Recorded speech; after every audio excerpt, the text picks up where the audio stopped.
है जो अब नदी जैसी लगती ही नहीं है। मरती हुई यमुना को फिर से जिंदा करने के लिए लोग दिल्ली दरबार में अपनी आवाज बुलंद करना चाहते हैं। दिल्ली का नाला जो दिल्ली को 70-80% गंदा करता है उसको तुरंत बंद किया जाए और यमुना की धारा को तुरंत प्रभावित किया जाए, जिससे जो जनता की आस्था भावना जो खंडित हो रही है वो पूर्ति हो सके। सरकार का कहना है कि हजारों आंदोलनकारियों के आने से राजधानी में ट्रैफिक जाम की स्थिति पैदा हो जाएगी। दिल्ली दरबार की तमाम कोशिशों के बावजूद लगभग 50,000 यमुना पुत्र दिल्ली में दाखिल हो चुके हैं। प्रदर्शन के लिए जंतर मंतर जाना चाहते हैं, लेकिन सरकार 1500 से ज्यादा आंदोलनकारियों को जंतर मंतर जाने देने के मूड में नहीं है। हम मतलब जान झोंकने को तैयार है, लेकिन लौट के जब जाएंगे जब हमारे जमुना मैया को पानी छुड़वा ले जाएंगे। सरकार को आंदोलनों से डर लगता है, लेकिन बड़े आंदोलनों को दबाने का अनुभव भी उसके पास है। लेकिन जोश और विश्वास से लबरेज इस आंदोलन को पुराने दांवपेच से दबाना सरकार के लिए इस बार आसान नहीं होगा। हमारे देश में नदियां मानव जीवन की आत्मा कही जाती हैं, माँ की तरह पूजी जाती हैं और जमीन को सींचती हैं, लोगों की प्यास को बुझाती हैं, उन्हें तृप्त करती हैं। लेकिन लोगों तक जल फैलाने वाली नदियां आज अपने ही अस्तित्व की लड़ाई लड़ रही हैं, जल को तरस रही हैं। कैमरा पर्सन सुमित्रो के साथ अनीता चौधरी, न्यूज नेशन, दिल्ली। अब सवाल ये उठता है कि इस देश में नदियों को बचाने के लिए एक्शन प्लान शुरू हुए। 1985 में गंगा एक्शन प्लान शुरू हुआ, 1993 में यमुना एक्शन प्लान हुआ। इन पे हजारों करोड़ रुपए खर्च किए, लेकिन स्थिति यह है कि ये आज उस दौर से भी ज्यादा गंदी हैं। सवाल यह है, जब हालात इस तरह के हों तो राजनीति तो इस पे हो गई। सुषमा स्वराज जो लोकसभा में नेता प्रतिपक्ष हैं, उन्होंने यह तक कह दिया कि अगर यमुना रायबरेली से बहती होती तो शायद कब के साफ हो चुकी होती। मरती यमुना की फिक्र न सरकार को है, न नेताओं को है और न हम जैसे उन लोगों को जो आस्था के नाम पर नदी को गंदा नाला बनाने पर तुले हैं। तमाम अभियान चलते हैं, लेकिन साल दर साल पवित्र यमुना अपवित्र होती जा रही है। लेकिन राजनीति का मौका हो तो नेता किसी से पीछे नहीं रहते। एक यमुना मुक्तिकरण पदयात्रा ब्रिज क्षेत्र से चली है, आज दिल्ली पहुंच रही है। सोनिया जी यहाँ बैठी हैं। 8 फरवरी को सोनिया जी से भी वो मिलने के लिए आए थे और मेरे मुताबिक शायद उन्होंने स्वयं बुलवाया था, लेकिन उनके आश्वासन के बाद भी कोई ठोस कार्यवाही अब तक उस पर नहीं हुई। विपक्ष के पास सरकार को घेरने का वाजिब तर्क है, लेकिन सरकार इन हमलों को सिरे से खारिज कर देती है। उल्टे मंत्री जी का कहना है कि सरकार तो अभी यमुना की सफाई के लिए रोड मैप पर ही विचार कर रही है। तीनों सरकारों से बातचीत करके जो एक रोड मैप बनाएंगे, निकालेंगे कि कैसे कैसे क्या क्या कदम उठाए जाएंगे। जो राज्यों के स्तर पर कदम उठाए जाने हैं वो राज्यों से सहमति से उठाएंगे और जो केंद्र सरकार को मदद करनी है इस मामले में, जो कदम उठाने हैं वो केंद्र सरकार कदम उठाएगी।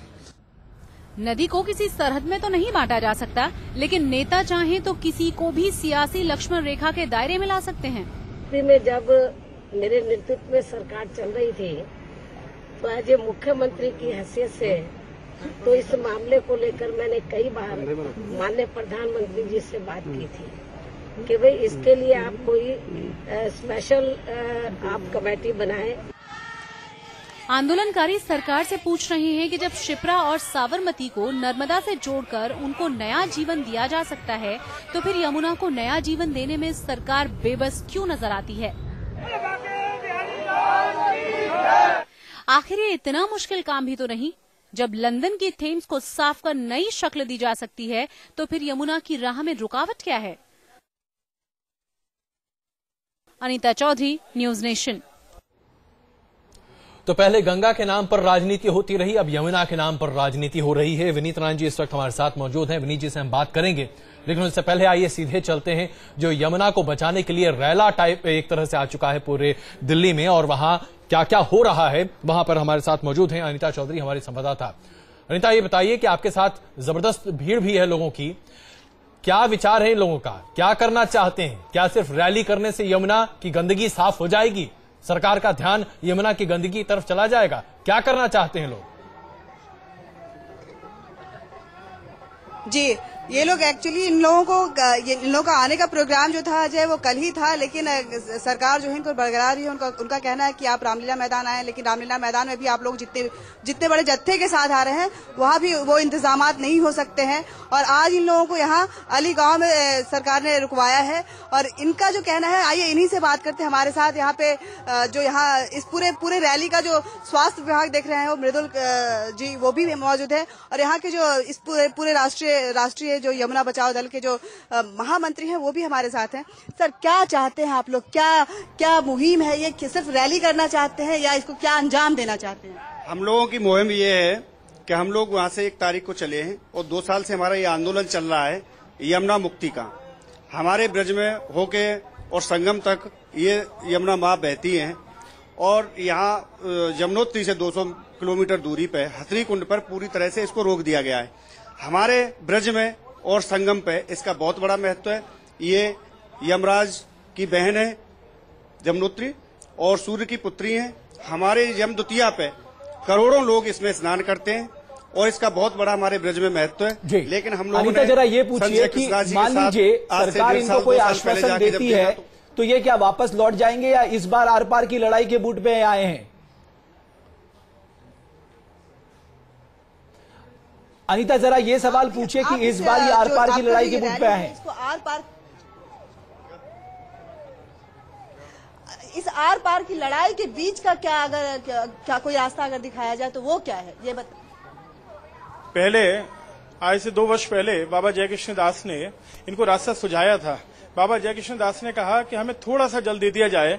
यूपी के हिस्से का जो जल है 140 घन क्यूसेक जल प्रतिदिन देना चाहिए डाटा के हिसाब से, वो जल नहीं दिया जाए, थोड़ा दिया जाए। जैसे कृष्ण ने कहा था कि आप पांडवों को उनका आधा राज्य मत दीजिए, 5 गांव दे दीजिए। लेकिन जयकृष्ण दास बाबा की उस समय बात सुनी नहीं गई।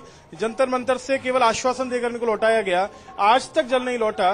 तब अब ये निश्चित हो गया है ब्रजवासियों को कि अब बीच का कोई रास्ता नहीं है, अब तो आर पार की लड़ाई है, सिर्फ बीच का कोई मार्ग नहीं है। चलिए, अगर 2 दिन के अंदर सरकार संसद पर नहीं मानती है। अनीता, आप वहां पर इन लोगों के साथ बने रहे, हम आपके पास दोबारा वापस लौटते हैं। बीच का कोई रास्ता नहीं है। विनीत नारायण जी, अगर हम सिर्फ पैसों की बात करें, इस पूरे धंधे में अभी तक, मैं धंधा शब्द जानबूझ के इस्तेमाल कर रहा हूं, इस पूरे धंधे में यमुना की सफाई के 1950 करोड़ रुपए अभी तक अनुदान दिया जा चुका है, जिसमें से सिर्फ 51 करोड़ रुपए खर्च किए गए हैं।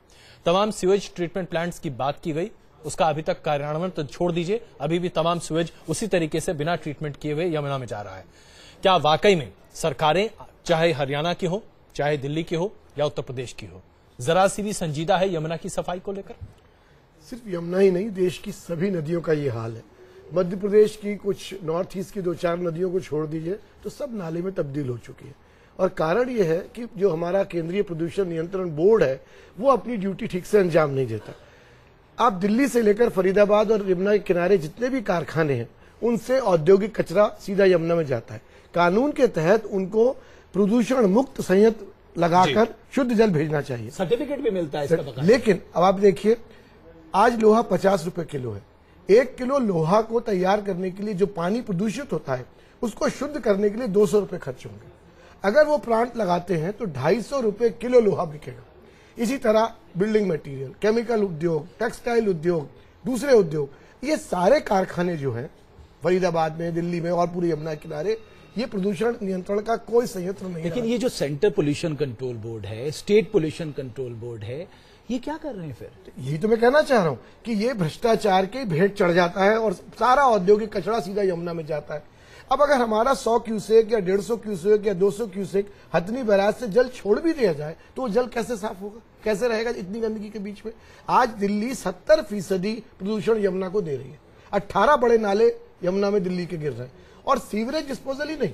दूसरी तरफ देखिए, लाइफस्टाइल का भी सवाल है। हम वृंदावन मथुरा की बात कर रहे हैं, हम खुद ब्रजवासी हैं, ब्रज में रहते हैं।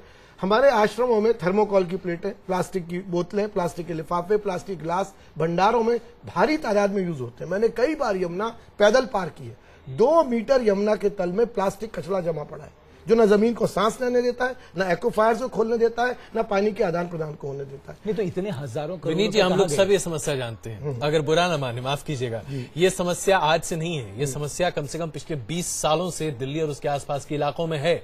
समस्या तो हम सब जानते हैं, उसके समाधान के रास्ते भी जानते हैं, लेकिन ना तो सरकारें पैसा खर्च करती हैं न आम आदमी उस पर ध्यान देता हुआ दिखाई देता है और न ही कहीं न कहीं कोई जागरूकता की बात कही जाती है। अभियान होते हैं, नारे होते हैं, रैलियां निकलती हैं, मामला ठंडा पड़ जाता है। ये कब तक चलता रहेगा? और इसीलिए मेरा इसमें बुनियादी जो विरोध है इस पूरी बात से, ये जहां तक यमुना में शुद्ध जल की मांग है, ये भावनात्मक स्तर बिल्कुल ठीक मांग है। हर ब्रजवासी नहीं, हर भारतवासी चाहता है कि नदियां शुद्ध हो। पर अगर हम वैज्ञानिक दृष्टि से, व्यवहारिक दृष्टि से बात नहीं करेंगे तो महज नारेबाजी और राजनीतिक स्टंट बन के रह जाएगा। लोकसभा में शोर मचेगा, मीडिया में 2 दिन बहस होगी, धरने प्रदर्शन होंगे और सब रहेंगे ढाक के 3 पार। इसलिए जरूरत है कि जहां हरियाणा और उत्तर प्रदेश का मामला है, जिनको एक्स्ट्रा जल रिलीज करना है, वहां की जनता को तैयार करना पड़ेगा। इसके लिए राजी ऐसा ना हो कि मुख्यमंत्री आज शाम को मीटिंग में घोषणा कर दे हरीश रावत की और कल वहां किसानों का आंदोलन शुरू हो जाए कि हम पानी नहीं देंगे, फिर क्या करेंगे? कंसेंसस बनाने की कंसेंसस। दूसरी चीज, जैसे मैंने कहा, प्रदूषण कंट्रोल बोर्ड सख्ती से लागू करे नियमों को, और जितने भी कारखानेदार हैं, लेकिन क्या इसके लिए राजनीतिक इच्छा शक्ति? लेकिन एक सवाल ये आपने 1993 में अजय, ये 1993 में ये प्रोजेक्ट शुरू हुआ। आप समझ सकते हैं कि इसकी कहा गया कि 2000 तक हम यमुना को साफ स्वच्छ बना देंगे, नाम दिया गया यमुना एक्शन प्लान। अगर आप तभी इन 7 सालों में गंभीर हो जाते तो आज क्या ये हालात देखने को मिलते? फिर 2004 से आपने सेकंड फेज शुरू किया, आपने कहा हम 700 करोड़। भारत सरकार के पास कोई पैसों की मशीन है क्या जो बहाए जा रही है, उसके रिजल्ट कुछ नहीं निकल कर आ रहे हैं, आप आउटले कर रहे हैं, आउटकम कुछ नहीं आ रहा है। और इसलिए मैं ये बात भी कहना चाहता हूँ, सिर्फ इतनी बात नहीं कि आउटले होता है, जो आजकल कंसल्टेंट्स हायर किए जाते हैं सरकार के द्वारा, इतने बोगस कंसल्टेंट हैं। मैंने जेएनआरयूएम की डीपीआरस पढ़ी है, detail project report, Jawaharlal Nehru urban renewal mission की। मथुरा की 2200 करोड़ की रिपोर्ट जिस आदमी ने लिखी है, उसने मथुरा शहर नहीं देखा, उसको पता नहीं कि तो हम भी यहाँ पर यही बात कर रहे हैं। दरअसल हो ये रहा है कि चाहे आप सरकार की बात करें या फिर तमाम उन एजेंसियों की जो दरअसल नदियों को बचाने का अभियान चलाने का दावा करती हैं, सब खोखले हैं। और यही बात न्यूज नेशन आपके सामने रखना चाहता है। इस यमुना बचाओ आंदोलन की शुरुआत कैसे हुई, कहां तक ये नतीजा पहुंचा है, आज तमाम तथाकथित तौर पर कार सेवक यहां पर मौजूद हैं, वाकई में कुछ कर पाएंगे? आर पार की लड़ाई की बात हो रही है, अनीता के पास भी चलेंगे, लेकिन उससे पहले जरा ये रिपोर्ट देखिए कि कहां से लड़ाई शुरू हुई, कहां पहुंची और शायद कहीं पहुंचेगी, इसके बारे में तो कोई कह ही नहीं सकता। यमुना को बचाने के लिए पदयात्रा कर रहे हजारों आंदोलनकारी दिल्ली में दाखिल हो चुके हैं। दिल्ली के हुक्मरानों तक अपनी आवाज पहुंचाने के लिए ये यात्रा 11 दिन पहले वृंदावन से शुरू हुई। महज 2 साल पहले ये आंदोलन प्रदूषण से कर्राती यमुना की सफाई के लिए शुरू किया गया। उस वक्त रमेश नाम के बाबा ने यमुना की दुर्दशा को देखकर 2 मार्च 2011 को इलाहाबाद से इस आंदोलन का आगाज किया। इस आंदोलन में उनके साथ 5000 संत भी शामिल हुए। संतों का ये समूह 15 अप्रैल 2012 को पद यात्रा कर दिल्ली के जंतर मंतर पहुंचा। 17 दिन तक इन्होंने जंतर मंतर पर धरना दिया। 1 मई 2012 को सरकार के आश्वासन के बाद इन्होंने अपना धरना समाप्त किया। उस वक्त केंद्र सरकार ने यमुना को प्रदूषण मुक्त बनाने के लिए जल्द ही कठोर कदम उठाने की बात कही, लेकिन जब इस पर अमल नहीं हुआ तो यमुना बचाओ आंदोलन को फिर से शुरू करने पर मजबूर होना पड़ा। Team news nation. और मेरी सहयोगी अनीता उस समय हमारे साथ बनी हुई है उन लोगों के साथ जिन्होंने ये कोशिश की है कि किसी तरह यमुना को साफ सुथरा बनाया जाए। अब सवाल ये उठता है, अनीता जरा इन लोगों से पूछे, इनके पास कोई ऐसा ठोस प्रस्ताव है जो ये सरकार के सामने रखें ताकि इनका एजेंडा सरकार को ये बताए कि साहब ये अगर आप काम करेंगे तो यमुना साफ सुथरी हो जाएगी, या सिर्फ ये सारा सरकार के ऊपर डालने के मूड में है?